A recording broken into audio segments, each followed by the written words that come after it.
नमस्कार, कंज्यूमर अड्डा में आपका स्वागत है। आपके साथ मैं हूं विपिन भट्ट और आज फिर से थोड़ी सी बात करेंगे आपके स्वास्थ्य को लेकर। और बात देखने में मामूली लगेगी कि सर्दी खांसी की है, लेकिन इस बार की सर्दी खांसी है वो थोड़ी जिद्दी है, थोड़ी चीठी है, क्योंकि ये जा नहीं रही है।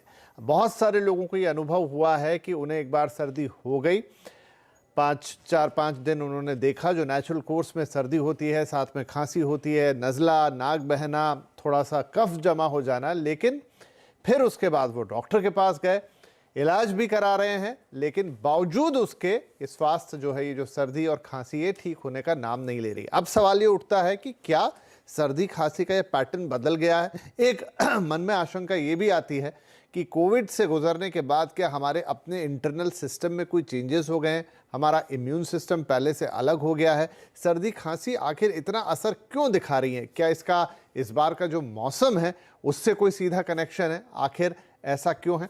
तो यही कुछ सवाल हैं जिन्हें आज हम लेंगे और उसके लिए हमने कुछ खास मेहमानों को आमंत्रित किया है। हमारे साथ कार्यक्रम में शामिल हो रहे हैं डॉक्टर विनय कांत्रो, senior consultant pulmonology, Apollo hospital. साथ ही हैं डॉक्टर शर्वरी दुआ, जो कि कंसल्टेंट फिजिशियन है मधुकर रेनबो चिल्ड्रन हॉस्पिटल की, और डॉक्टर राशि चहल, जो कि सीनियर क्लिनिकल डाइटिशियन है रोज वॉक हेल्थ केयर के। आप तीनों का ही बहुत बहुत स्वागत है। तो डॉक्टर विनी, हम आपसे शुरुआत करते हैं। जैसा मैंने कहा कि इस बार की सर्दी खांसी बहुत लोगों का ये अनुभव हो रहा, मेरा अपना अनुभव है, मेरे आसपास जो लोग हैं उनका अनुभव है, और हम काफ़ी लोगों से लिख पढ़ और सुन रहे हैं कि जो सर्दी खांसी अमूमन 3-4-5 दिन में ऐसे ही चली जाती थी, वो तो नहीं जा रही है। डॉक्टर से कंसल्ट करने के बाद, मेडिकेशन लेने के बावजूद भी वो पूरी तरह से खत्म नहीं हो रही है। क्या ऐसे केसेस आप भी देख रहे हैं, और अगर है तो इसके पीछे क्या कोई खास कारण है? जी, विपिन भट्ट जी, मुझे यहाँ पे आमंत्रित करने के लिए बहुत-बहुत धन्यवाद। ये जो आप बता रहे हैं कि सर्दी खांसी थोड़ी ज़्यादा हम देख रहे हैं। ज़रूर हमने देखा है कि लंबी खांसी चल रही है, और बच्चों में भी कई वीज़ी ब्रोंकाइटिस के जो किस्से हैं वो सामने आ रहे हैं। इसके कई कारण हो सकते हैं, एक कारण नहीं है। एक तो हमारे देश में जो डायबिटीज़ लोगों में है, डायबिटीज अपने आप में इम्यूनिटी कम करने वाली बीमारी होती है, क्योंकि मीठा खून जो होता है वो अट्रैक्ट करता है कीटाणुओं को। उसमें वायरसेस, बैक्टीरिया, फंगाई, सब कीटाणु आते हैं। तो एक ये चीज है कि हम पीपल लिविंग विद डायबिटीज, यानी कि जिन लोगों को डायबिटीज है, पॉपुलेशन ज्यादा होने के कारण हमारे देश में बहुत ज्यादा है। वहीं दूसरी तरफ अगर हम देखें तो हमारी लाइफस्टाइल काफी खराब हो चुकी है। हम जो फिजिकल एक्टिविटी है वो बहुत कम करते हैं। तो फिजिकल एक्टिविटी यदि कम होती है तो इन्फ्लेमेशन की जो मात्रा है बॉडी में ज्यादा देर तक रहती है। कोविड के बाद जरूर हमने देखा है कि बॉडी की इम्यूनिटी में चेंजेस आते हैं, यानी कि इम्यून मॉड्यूलेशन जो करता है कोविड, वो ज़रूर एक फैक्टर हो सकता है। वो समय बताएगा, समय के बाद हमें पता चलेगा किस तरीके से पूरे जो बॉडी को झंझोड़ कर रख देता है कोविड। एक तरीके से जब हमने देखा कि सर से लेके पैर तक जो ऑर्गन्स होते हैं उनकी इन्वॉल्वमेंट होती है, तो ज़ाहिर-सी बात है कि इम्यूनिटी पर भी असर आता है। तो ये एक फैक्टर हो सकता है कि हमें ये खांसी ज्यादा मिल रही है, क्योंकि इसका कारण ये होता है कि हमारा जो सांस की नली है वो हाइपर रिएक्टिव हो जाती है। वहीं दूसरी तरफ हमने देखा है कि किस तरह टायर 1, टायर 2 सिटीज में पोल्यूशन की मात्रा बहुत ज्यादा है। तो पोल्यूशन जो अपने आप में एक इन्फ्लेमेशन क्रिएट करता है हमारी बॉडी में, उससे भी प्रीडिस्पोजिशन होता है इस तरीके की कॉफ का। ऐसी खांसी ठीक होने में काफी समय जो है लगता है। तो ये कुछ फैक्टर्स हो सकते हैं जिस वजह से हमारे यहाँ खांसी बहुत ज्यादा देखी जा रही है, या रेस्पिरेटरी इलनेसेस सामने आ रही हैं। वहीं दूसरी तरफ लोग काफी सेंसिटिव हो गए हैं। यदि किसी को खांसी होती है तो उसको वो काफी ज्यादा कंसर्न्ड हो जाते हैं लोग कोविड के बाद, क्योंकि एक थ्रेशोल्ड जो है हमारा कम हो गया है, लेकिन डर ज्यादा डॉक्टर, लगने एक लग जाता कंसर्न है अलग कि बात हुई, खांसी। और मैं जो जी। आपको कह रहा हूं कि जैसा मैंने भी अनुभव किया या बहुत सारे लोग मेरे आसपास अनुभव कर रहे हैं, जहां पर वो एक समय तक, जैसा मैंने कहा, शुरू के 4-5 दिन तो किसी को कोई चिंता नहीं होती है, फिर आप परेशान भी होते हैं क्योंकि सर्दी आपको डाउन करती है, थोड़ा थकावट महसूस कराती है, आप खांसते रहते हैं, आपका गला खराब होता है, आपसे प्रॉपर सांस नहीं ली जाती, फिर आप कंसल्ट करते हैं और उसके बाद भी वो ठीक नहीं होता, जो अमूमन पहले ठीक हो जाया करता था। जी, बिल्कुल ये ठीक हो जाया करता था, लेकिन जो फैक्टर्स मैंने आपको बताए, हम्म। उससे हाइपर रिएक्टिव एयरवे बहुत ज़्यादा कॉमन हो जाता है। हमारी जो सांस की नली है, हम्म। उसके अंदर की म्यूकोज़ल लाइनिंग जो है, उसकी थिकनेस थोड़ी बढ़ जाती है और वो सेंसिटाइज़ हो जाती है डस्ट से, पॉल्यूशन से, और ये जो कीटाणु होते हैं, वायरसेस जो अटैक करते हैं हमारी म्यूकोज़ा पे, उससे। ये जी जी। एक कारण ज़रूर हो सकता है। विंटर के जो मंथ्स होते हैं उसमें कोल्ड एयर जो है नीचे की तह पे ज्यादा देर के लिए रहती है, और यही कारण हो सकता है कि हमारी सांस की नली में भी प्रॉब्लम्स आती हैं।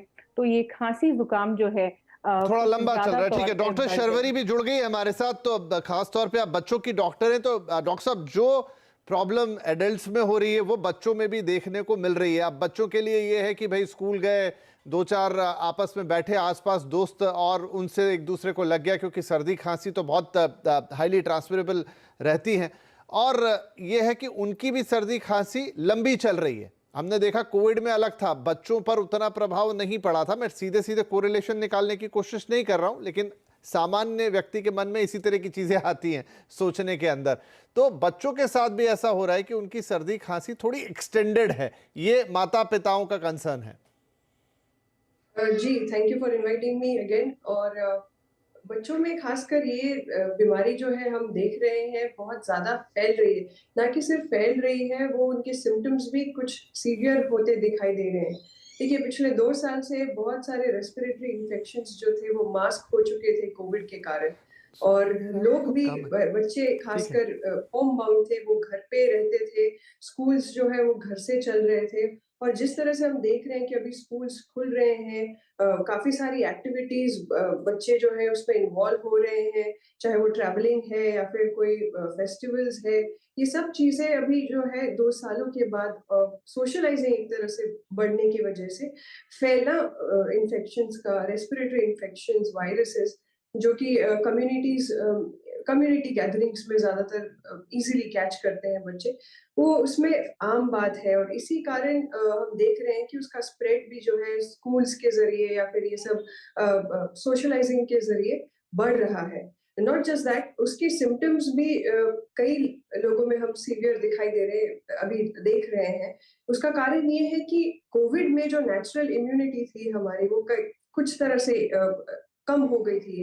एक तरह से इसलिए क्योंकि हम घर पे रहते थे, मास्क पहनते थे, हर जगह पे हम हैंड वॉशिंग, सैनिटाइज़र का इस्तेमाल, ये सब हम बहुत ज़्यादा मात्रा में कर रहे थे, ध्यान ज़्यादा रख रहे थे।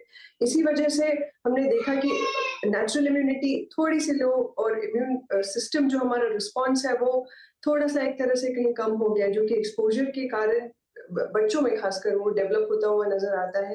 बढ़ती उम्र में हम देखते हैं कि उनकी इम्यूनिटी जो है वो डेवलप होती है थ्रू इन्फेक्शंस कह लीजिए, या फिर थ्रू सम सोर्सेस उनके सराउंडिंग से उनको मिलती है। वो कहीं न कहीं ना मिलने के कारण हम देख रहे हैं कि इस साल भी जो फ्लू की मात्रा है वो बढ़ी हुई है बच्चों में। जी, ठीक है। तो ये बच्चों के साथ भी अमूमन हो रहा है, क्या रीजंस है वो डॉक्टर हमें बता रही हैं कि किस तरीके से थोड़ा सा इंटरनल सिस्टम चेंज होता हुआ है और उसके ये असर हो रहे हैं। राशि जी, क्या खान पान से भी इसका कोई सीधा संबंध है? क्योंकि अक्सर लोगों को इन दिनों काफ़ी एलर्जिक भी हो चले हैं, पोल्यूशन का एक जिक्र किया डॉक्टर कांत्रो ने। क्या खाने पीने की चीज़ें भी, आपका खान पान भी इस चीज़ को थोड़ा एग्रीवेट करने में मदद करता है? जी, बिल्कुल करता है, बिकॉज़ ड्यूरिंग लॉकडाउन हमारे पास एक्सेस टू फूड बहुत ज़्यादा था, specially thanks to Zomato and Swiggy, कि हमारे पास you think of something and you can order it and it will be available to you in no time, which has actually led to an increase in take of your package food, जैसे कि हमारे biscuits हो गए या हमारे cakes, pastries हो गए, chocolates हो गए, जो बच्चों को हम मना करते थे एक नॉर्मल रूटीन में, और वो इसलिए भी मना हो जाते थे पहले के टाइम पे बिफोर लॉकडाउन, क्योंकि वो बाहर एक्टिविटी करने जाते थे। अब बच्चे और बड़े दोनों ही घर पर होते हैं, तो हमारे लिए कन्वीनियंस फूड एक ज़रूरत बन गई है, जिसमें ये सारी शुगर एंड शुगर प्रोडक्ट्स का इंटेक बढ़ने की वजह से भी हमारी इम्यूनिटी कहीं न कहीं कॉम्प्रोमाइज़ होती जा रही है। And plus there is zero physical activity. So पहले अगर जब हमारे वो 8 आवर्स के वर्किंग स्कूल आवर्स होते थे, उसमें सिर्फ certain amount of time was dedicated to kids, जिसमें वो एक्सरसाइज करते थे या वो बाहर जाते हैं, उछल कूद करते हैं, शाम के टाइम पे भी बाहर जाते हैं। आज की डेट पे हम लोग कहीं भी अपने बच्चों को बाहर नहीं भेज पाते हैं, बिकॉज या हम खुद भी वॉक के लिए नहीं जा पाते because of the pollution. And we started restricting our physical movement and we started staying more at home thanks to Blinkit. जो थोड़ी बहुत ग्रोसरी शॉपिंग के लिए भी मूवमेंट होती थी, अब तो वो भी हमने करनी कहीं ना कहीं रिस्ट्रिक्ट कर दी है। So technically due to lack of movement and more accessibility of food, yes, our immunity is being continuously being compromised. चलिए, rather than हाँ, तो हमारी आदतें थोड़ी बदल गई, खाने पीने से लेकर तो चलने फिरने तक की, और उसका आप कह रही हैं कि असर हो रहा है। डॉक्टर कांत्रो, एक सवाल अब मेरे मन में यहाँ ये आता है, वो ये कि क्या ये चीज़ टेम्परेरी है? क्या एक आध दो सीजन हम ऐसा देखेंगे और फिर चीज़ें नॉर्मलाइज हो जाएंगी? खैर, अभी हमें ये भी नहीं पता कि एग्जैक्टली कोविड की भी क्या सिचुएशन है। हम खबरें सुनते रहते हैं कि चाइना में फिर से इरप्शन है, कहीं अब मैं कुछ अमेरिका का कोई आर्टिकल पढ़ रहा था तो वहाँ ट्रिपल इम्पैक्ट की बात हो रही थी, जिसमें कोविड का इम्पैक्ट तो है ही, साथ में जो सीजनल फ्लू और ये कंबाइंड हो गए हैं, दो तीन चीज़ें उन्होंने जिक्र की और एक ट्रिपल इम्पैक्ट की वो बात कर रहे थे।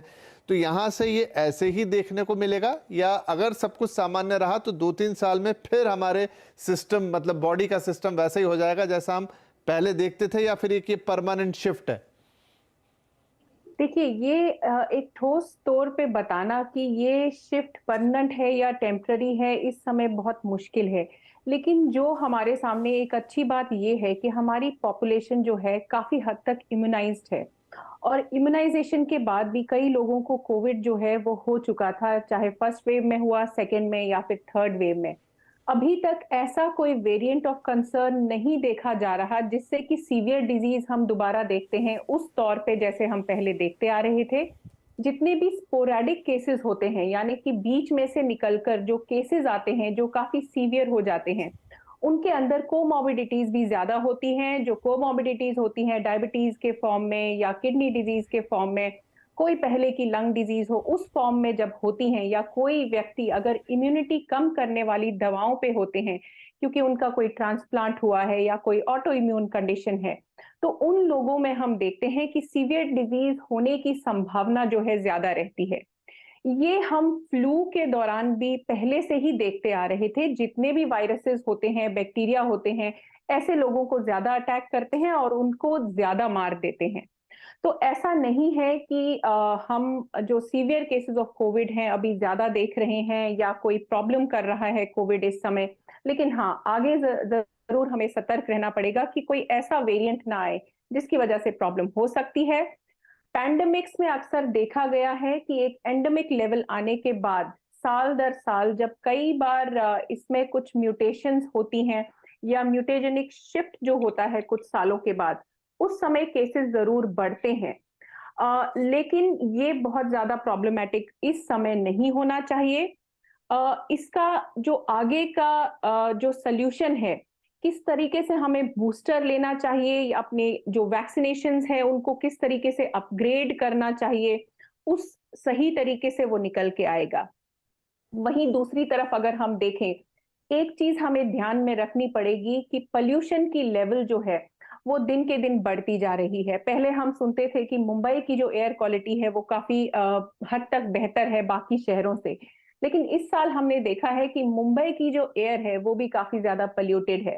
तो जितना ज्यादा पोल्यूशन, जितने सालों तक हम एक गंदी हवा को अंदर लेते जाएंगे, ऑब्वियस सी बात है कि हमारे ऑर्गन सिस्टम्स, जो ना केवल लंग है बल्कि बाकी ऑर्गन्स भी हैं जिनमें हार्ट, लिवर, किडनी आता है, जिनका काम होता है टॉक्सिन्स को बाहर करना, तो ये असर जरूर देखा जाएगा।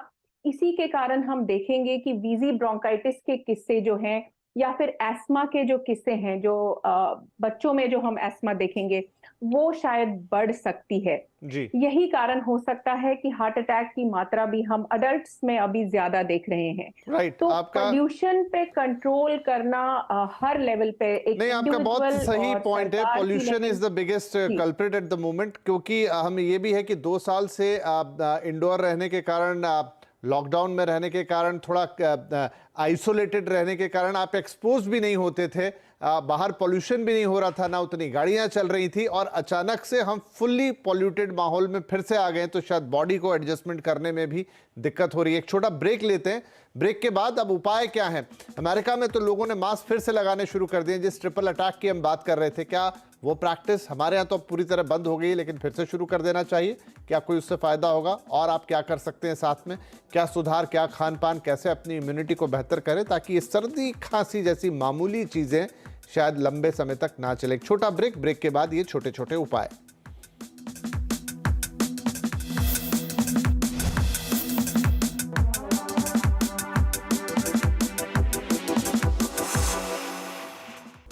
Welcome back. ये सर्दी खांसी आखिर जाती क्यों नहीं? क्योंकि इस बार बहुत लोगों का ये अनुभव है। इनफैक्ट मैं जब हमने ब्रेक लिया तो काफ़ी सारे सवाल भी हमारे पास सोशल मीडिया पर आए, जिसमें लोग पूछ रहे हैं कि उनके साथ भी बिल्कुल यही अनुभव है। एक बार नहीं, दो बार नहीं, चार बार वो डॉक्टर के पास जा चुके हैं, मेडिकेशन ले चुके हैं, लेकिन उनको सर्दी खांसी से निजात नहीं मिल रही, जबकि पहले ऐसा हाल नहीं था। ब्रेक से पहले इसके क्या पॉसिबल कारण है वो डॉक्टर्स ने हमें बताया। हमारा पूरा पैनल हमारे साथ है। अब थोड़ा सा उपाय की तरफ बढ़ जाते हैं। तो डॉक्टर शर्वरी, क्या उपाय हो सकते हैं? आप क्या करेंगे? अब या आपके पास अब कोई चारा नहीं है, बस डॉक्टर के पास जाइए, मेडिकेशन लीजिए और दुआ कीजिए कि पॉल्यूशन थोड़ा कम रहे?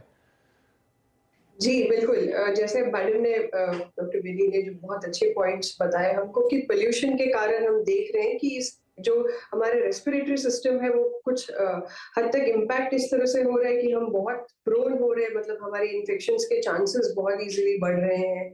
बार-बार रिकरेंट इन्फेक्शंस जो हम पहले नहीं देखते थे, जैसे हम कहते थे कि फ्लू के सीजन में ही हम फ्लू वाले जो केसेस है वो बढ़ते हुए देख रहे हैं, लेकिन इस साल हमने ये क्या मास्क लगाने की प्रैक्टिस हेल्पफुल रहेगी? क्या हमें फिर से लगाना चाहिए? कुछ और देशों से हम खबरें पढ़ रहे हैं कि वहां वो लोग फिर लगा रहे हैं, not because of the Covid, लेकिन नजला, सर्दी, खांसी, जुकाम इससे बचने के लिए।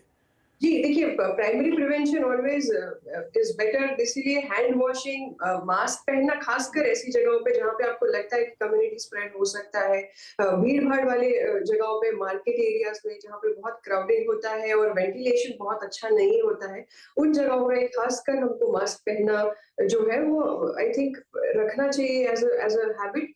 ऑल्सो हैंड वॉशिंग बहुत जरूरी है, क्योंकि हम कई सारी एक दूसरे से मिलते हैं, कई सारी चीजें छूते हैं, तो हैंड वॉशिंग भी एक बहुत जरूरी, क्योंकि दिन भर आजकल लोग छींकते ही रहते हैं और उन्हें याद नहीं रहता कि वो छींकने में अपना हाथ इस्तेमाल कर लेते हैं। फिर वो अब पहले जैसा रहा नहीं कि सैनिटाइज कर रहे हैं बार बार या मास्क लगा रहे हैं। पर ये इंपॉर्टेंट रहेगा, अगर मास्क लगा लें तो सर्दी खांसी जुकाम से भी बचेंगे, पॉल्यूशन से भी बचेंगे, and in fact hand sanitization quickly.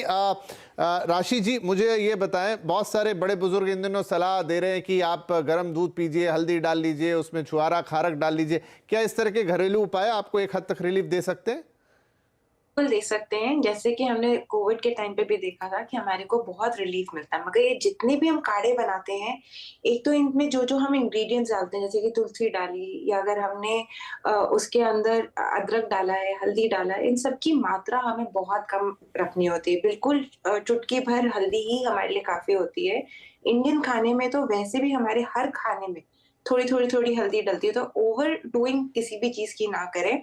गर्म पानी पीने से हमारा जो फ्लेम होता है, हमारी बॉडी थोड़ा बेटर फील करती है और हमारे स्टमक के साथ ये जाके जो भी इतने सारी चीजों का मिश्रण पीते हैं, उन चीजों को वो स्टमक को बाइंड करता है, जिससे कि एसिडिटी नहीं होती और हमारी कफ कंट्रोल हो पाती है। इसलिए छुआरा या शहद का इस्तेमाल किया जाता है ये ड्राई कफ में। मगर अगर किसी को बहुत ज्यादा फ्लेम हो रहा हो या रनी नोज हो रही हो, उनके केस में हम कहते हैं कि आपको हाई प्रोटीन डाइट लेने की सख्त जरूरत है।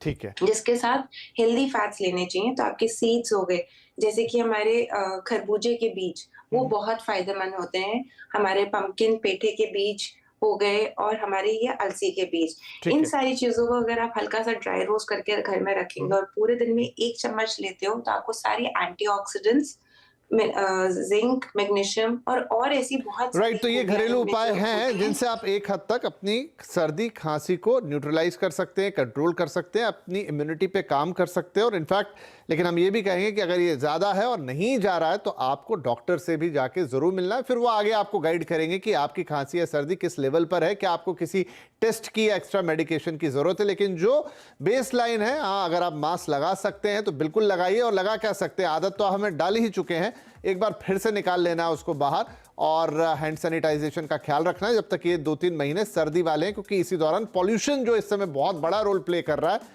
वो भी अपने पीक पर रहता है। बहुत शुक्रिया आप तीनों ही मेहमानों का। आई थिंक आज की चर्चा से काफ़ी सारे लोगों को मदद मिलेगी, क्योंकि यकीन मानिए काफ़ी सारे लोग इस बार इस सीज़न में सर्दी खांसी जैसी ही चीज़ों से बहुत ज़्यादा परेशान है। तो आई होप कि आज का शो सबके काम आएगा। बहुत शुक्रिया आप तीनों का। Thank you.